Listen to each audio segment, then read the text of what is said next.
So we're going to talk about Tupac a little bit today. Um, again, I was raised in the 90s. Was born in 81. I can tell you my age. I'm 44 now. If I look at it or not, I don't know. So I grew up in that time period of Tupac elevating himself, becoming the megastar that he was, and then being killed. Um, what made me want to talk about this was there's always been banter back and forth amongst his fans and people that just didn't like Tupac. That it was all bravado, that it was all character, that he wasn't actually the real Tupac wasn't actually the one that you saw in the media or in the limelight. Which, I mean, granted, that's somewhat everybody's kind of like that. But there's been this kind of pushback that he actually wasn't the what he was portraying, that it was all an act. And that's picked up a little bit of steam through the years, which of course with social media, I mean, you can say anything on social media now, and even if it's been debunked, uh, you'll still gather enough and garner enough people to believe that it was real. Um, so there's this historian, Jeff Pearlman. I don't know who Jeff Pearlman is. That's why I'm saying historian around it. And he gave this interview about about Tupac, and we'll hear what he has to say. Tupac's death is the dumbest shit of all time because he died because all these guys sold him this lifestyle idea, but he wasn't it. He couldn't fight. He had no athleticism. He didn't know how to shoot a gun. He wasn't that guy, but he started to believe it. He method acted it. 100% method acted it. I guess the one moment for me, like, because I really admire him because I felt like he could embody any part of himself, Correct. like 100%. Sure. And there was an authenticity to it. Even when it was ugly, he was like fully in it. But like when he got shot those 6 times in the studio, like he did throw up the bird on the way into the ambulance. So it's so funny. First of all, he wasn't shot 6 times. That was a myth. He was shot 3 times. Oh, still pretty good though. Sure. Yeah. No. Yeah. Pretty good. I interviewed a shitload of people from that incident. That was at Quad Studios in New York City. He's put into the ambulance, and I interviewed one of the EMTs from the ambulance. And Tupac did that twice. He put the finger up twice. The first time was he saw Biggie standing there, and he gave him the finger. And that whole thing that Biggie orchestrated this is total bullshit. It's just not true. It's just factually untrue. The second time, he gives a finger to one of the EMTs. And the other EMT guy says to Tupac, we're literally trying to save your life here. Why are you doing that? And Tupac immediately apologized. EMT told me, he was like, yo, man, I'm sorry, blah, blah, blah. And like, it was almost like living this kind of thing where it was like on autopilot a little bit, you know? Interesting. Yeah, very bizarre.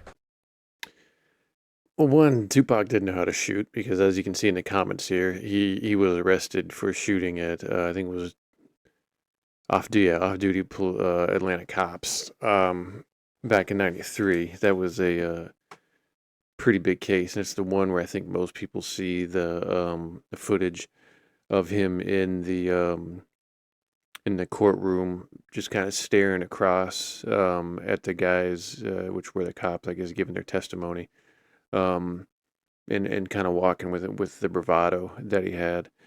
Um, okay, so perception is always in hindsight, and people remember things differently as time goes by. This particular shooting took place, I mean, 30 years ago, 32 years ago, however long it was. I don't know when this gentleman interviewed individuals that were, the EMTs or anybody else that was, not involved, but around at the time that Tupac was shot. But I mean, hey, I mean, sometimes I forget people's names right when they tell them to me. So I can only imagine where your memory of things are from something 30 years ago. I mean, I have, everybody has some core memories or some memories of things that happened 30 years ago, but it's not going to be remembered exactly as you think you saw it. Now, some might be, depending on if there was trauma or if it was just engraved. Maybe you have a boring life and that's the first crazy thing that's ever happened. But it's when I was hitting the bar scene with my friends heavy from like 2015 to 2018, we were out there almost every weekend. And from those years, I can only remember a handful of stories of being out there. Some of them I remember pretty well. Some of them I don't. Some of them, my friends will bring some stuff up, and I'm like, "Wow, yeah, really?" And they're like, "Yeah." And other times I have to go, "No, dude, it actually didn't happen like that. This is how." But from their perspective, it might have been that way. From my perspective, it might have been another way. Who's right? Don't know. So the pictures of him flicking things off, yeah, I mean that was part of the bravado that Pac had. Um, but it's one of those things too. Getting older, you kind of look back at it, and you can kind of understand why people feel and or felt that he was faking a lot of this, or as they say, was being a method actor. Um, One, he went to one granted he didn't have the most auspicious life growing up. He was his mom. I mean, as he said a few times, was addicted to crack at one point. They were in poverty, but he also went to private schools. Um, he went to the Baltimore School of Arts in 1986, where he studied acting, poetry, jazz, and ballet. He was known for his charisma and talent in performances, including roles in plays like Romeo and Juliet. The school significantly influenced his artistic development.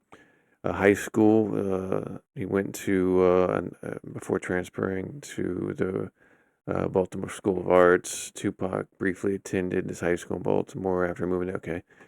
Then there was looks like one in high school as well in Mill Valley, where he continued to pursue his interest in music and performance, though he dropped out before graduating.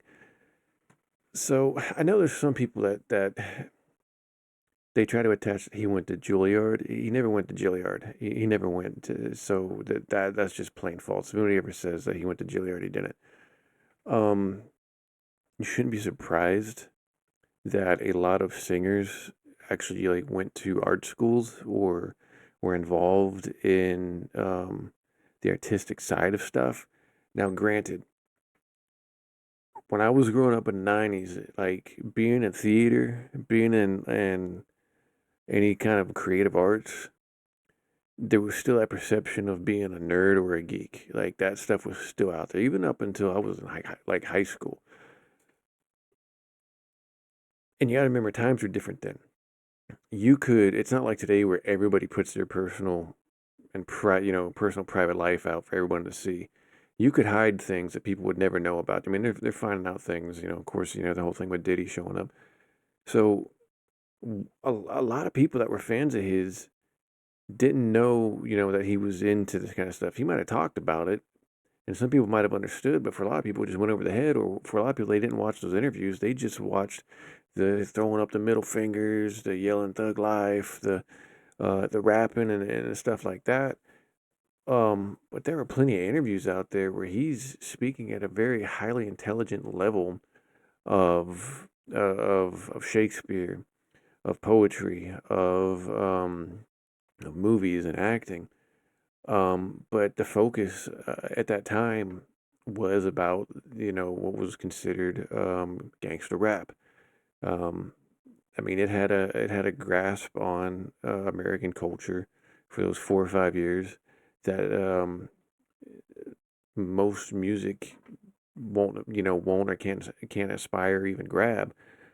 So I can see how that perception of, well, he wasn't actually a real thug because he liked all this stuff. We're now finding all this stuff out, but there's actual footage out there of him talking about these things. MTV, I mean, I think did a whole interview with him where he was speaking, speaking on Shakespeare, speaking on Machiavelli, speaking which one of his CDs is titled Machiavelli. Speaking on poetry, speaking on acting and such, and so on and so forth. And it's a different side. I do get, like I said, I do get how people believe that he was just a straight up thug, and that his portrayal was who he really was. Because I mean, that's what got the headlines. That's what got people to watch different shows, to pick up newspapers or whatever at that time to see him, with his pants down around his knees, throwing up birds, throwing up, gang signs, whatever it was. And ultimately, yeah, it did lead to his demise. I mean, he got caught up in just nonsense. Now, from what this guy's saying, like he didn't know how to fight. There's footage of him, punching dudes the night he was killed in the casino. I mean, yeah, maybe he didn't know karate, maybe he didn't know MMA stuff, but dude could throw a punch. I mean, dude knew how to defend himself, dude knew how to do what he needed to do. Um, but I'll play devil's advocate here. Like I said, growing up, you look back on things and you can kind of understand how people would feel that he wasn't who he actually was because yeah, you find out that he was in that I'm forgetting the name of that rap group that he was in the early 90s. But he was in that rap group where he was like a backup singer. He was in a movie with them as well. 'Cause that was one of the things too. Like people didn't realize people thought that Pac was just from California, LA, born and raised, and didn't realize that he moved around a lot and actually lived in New York for a while. And in that movie, he's actually wearing a New York Yankees jersey in his scene. Um, and I think it was like a year or two after that was when he kind of really started to make a name for himself. After he left that group. So yeah, I can see that, and I can see how you could also play devil's advocate and say he was just acting. Um, like he bought into the character, like he became this individual. It's easy to do. It's easy to get praised upon and forget who you are and become that individual. I can see that. Um, man, growing up in that time period, like, dude came off wild, dude. I just remember like being like, holy, like crap, man. Like, I loved his music. I thought his music was great. But him as an individual, you sit there and just like, dude, like, man, like, dude's loose cannon. Like, he's out there, bro.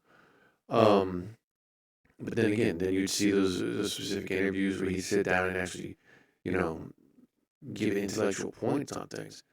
Um, I would leave that up to debate. You're gonna have some people say that yeah, he's fake. I mean, I've seen the different made up bullcrap that he was actually a gay actor who happened to come across this thug life stuff and just ran with it. I don't think that was the case again because there's interviews with people before Pac really blew up who talk about that he might not have been like crazy like thug life at that time, but at the same time, that aspect of the writing, the rapping, and a little bit of that attitude and bravado was always there. It wasn't like it just magically showed up.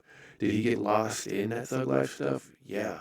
I mean, I think some of what this guy is saying is true. That yeah, he started believing the hype and started just buying into it to the point that it just he just realized there wasn't a way out of it. That famous picture, like the last picture taken of him before he was shot, where he's in the car and he just has a look on his face like this is my life. Like it's not regret, but it's just like one of those like damn. Um, and you gotta wonder how that was weighing on him. You gotta wonder what he would have been like now. What he would have been in his 50s now if he would have made it this far. Acting, I don't know because the few movies he did, he basically played himself, and even playing himself was not the best. Was not the best. Like, like, like those roles were obviously made for him. I think, except for Poetic Justice, I think he actually had to um, audition for that. But the other stuff was basically just made for him, and it's just not like the best stuff in the world. Um, yeah, I mean. I don't know how much of a historian this guy Jeff Pearlman is. Um, Honestly, I don't know when he started doing these interviews because he's wrote down that this is a biography, and obviously he's going around asking people that knew Pac when he was alive. And again, you're going to get revisionist history. You're not going to get. You have to take it with a grain of salt when it comes to stuff like that because you're getting maybe a story that's In some cases, 80% true, but in a lot of cases, it's maybe less than 50. And depending on the person they're interviewing, they might not be giving you um, the actual truth. They might just be in it for having having their name attached to this stuff. Um, I don't know. It'd be interesting to see um, what comes of this. This is And I attend Tamalpais High School, and I'm 17 years old. Okay. Do you like being 17? It's like 17 is such a weird age. It's such a in the middle age. You're not 18 yet, and you're older than 16. So. But I like it. It's nice. It's like a learning stage for me. Do you wish you could be 18 and when you get some more rights? Well, 18 will bring lots of responsibilities that I don't want, but it'll bring respect that I feel like that's the only way I can get it. You know, I try to be as mature as I can be and demand it wherever I can get it. But 18 is like you're an adult. You like today when I had to sign the release form, I felt so bad because I couldn't sign it myself. I had to go and get my mother's and all that. But 18 is it's just society's way of saying that you're ready. But 17, like I think I'm ready now, as ready as I'm gonna be in this world. But so it's okay. I guess 17 is alright. Great, great. Well, how do you think you're most like your mom? I'm most like my mom because I'm arrogant. Totally arrogant. I agree. I have to say it. Like at work, I can't hold a job. I just quit my job today, actually, because I wanted to come and do this. And they wouldn't let me. And I felt like it was important, and it was more important than serving pizza. And we had enough people, so I felt like since I'm an actor, they should understand. They should have let me do it, but they didn't. And then I had a cold, so they were making me work in a freezer. And I'm really not one to be disrespected, and I felt like that was disrespectful because I asked to go, you know. So I quit, and he told me I couldn't quit, and that even made me hyper. I'm arrogant, so when he told me I couldn't quit, and we had all these customers, I chose that time to jump on a soapbox, grab my leather jacket, light a cigarette in front of him, smoke, and leave in the middle of a rush. So that was natural. That's arrogance at the top. That's I think I'm most like my mother, and she. so. This is the video that I think that like a lot of people were pointing to, saying that he was gay. Dude's not gay. If you even watch interviews uh, at the time, at the height of his career in like 94, 90, 95, just before he was killed, he had the same mannerisms. That's just how he was. I mean, he didn't look any different at 17 than he did at 25. I know there's not much of a difference, but he sounds the same. I mean, his voice sounds exactly the same as he did when he was older. Well, I should say older, a little bit older. The way he moves his hands, the way he touched himself, the way he did. That's just the same stuff that I saw when I was a teenager with his interviews. I think a lot of people just like to make stuff up. Um, I mean, who knows? I mean, things could be true, but Tupac's death is the dumbest shit. when it comes to this,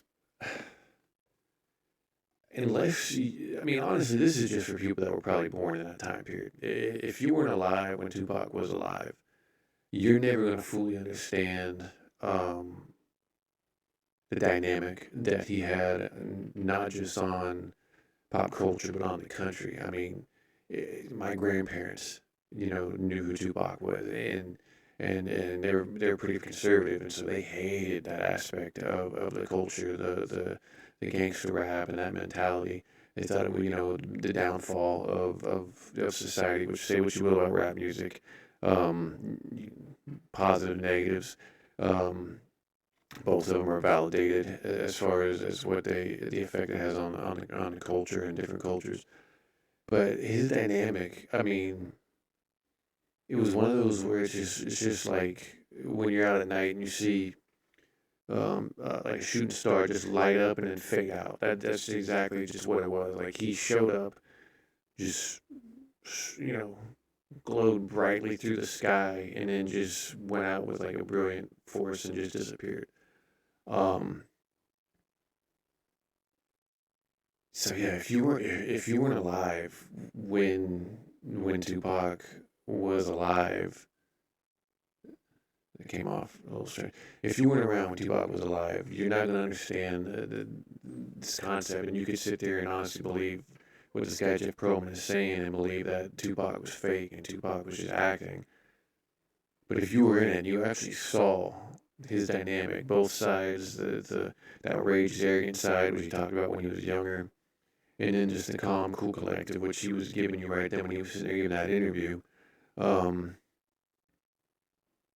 Yeah, man, I don't think he was faking it. I do think that he bought into it more than he should have. I think this gentleman here next to him, Suge Knight, really gassed him up, as the kids say these days. Really, you know, blew a lot of hot air into him, thinking that he was more than what he really was. That movie, the movie NWA, the NWA movie that they put out a couple years ago, where it just shows like Dre trying to speak to Pac in the movie, like, "Come on, let's get out of here. You don't need to be here." I believe that was true. I believe when Dre spoke on, he was trying to get Tupac out of it, but Pac was just gone at that point. He believed everything that was being told to him. He was deep into drugs at that point. It wasn't going to go any other way than what it went with him being shot.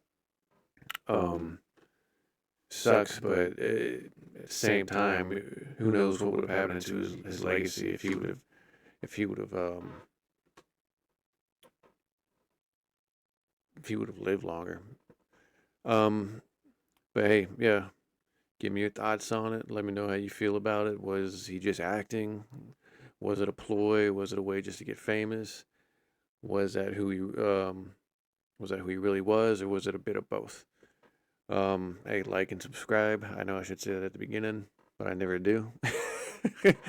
Honestly, it's whatever. You're gonna like and subscribe if you want. It would help, but it's up to you. And in other ways, hey, go find that good earth and dig it. Stay off of social media as much as possible. Like, if you need to, only spend 15 minutes of it a day. Hey, man, live that life, baby. Later.